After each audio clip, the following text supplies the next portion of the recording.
It feels like it drives lighter than the Cadillac. It's a little bit more sprightly on its wheels. Paul made a really big deal of the weight in the Cadillac CTS, but the thing is, the S5 is every bit as heavy as the CTS. In fact, it weighs a little more. But with the Audi, you're getting something for your weight. You're getting Quattro.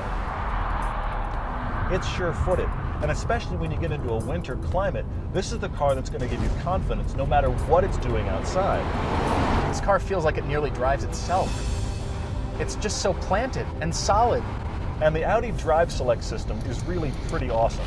And on this S5, you can set up pretty much everything. What you can do is select between different modes for the engine, the transmission, the steering ratio, and the sport differential in the rear. Now, you might think that's gimmicky, but it really does work. You can feel a huge difference. Now, maybe you just want to cruise, you're on a road trip, you want a little bit more comfortable ride, you can put it in comfort mode. If you drive the S5 in comfort mode, you may as well have bought the A5, because there's no way to tell that you've got this big powerful engine, and the steering may as well not be connected to anything. Everything about it feels like riding in a sports car from the back seat. This dynamic drive control should be relabeled. It should be nap, let me take care of it, and mildly entertaining. Thankfully, you turn everything as frantic as it can get, you start to realize there's a sports car hiding deep beneath this. I don't think it's less responsive because it feels really nimble. It's just a heavier steering feel, and that's the Quattro. But because it keeps the information kind of insulated from the driver, it's hard to be really precise when you're trying to be really fast.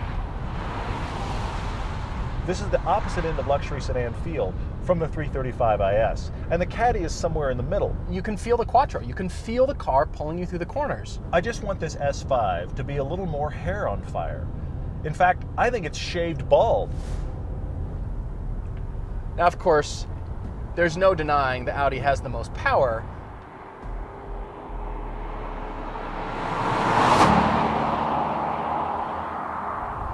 What's interesting, though, is Audi has put the S4 engine, the 333 horsepower supercharged 6, in their convertible version of this car. And I'm wondering why Audi didn't put that engine in this car, because that would have made the front end a little bit lighter, and that's nearly as much power. It has a different feel too, because it's not that kick in the back. It's really more of a surge. It's amazing to me that here is the car with the most power of all three of these. This big, growly, throaty, torque-filled V8, and yet the Beamer feels a whole league faster than this. And with an engine this big, with this much horsepower, I'd like to have it under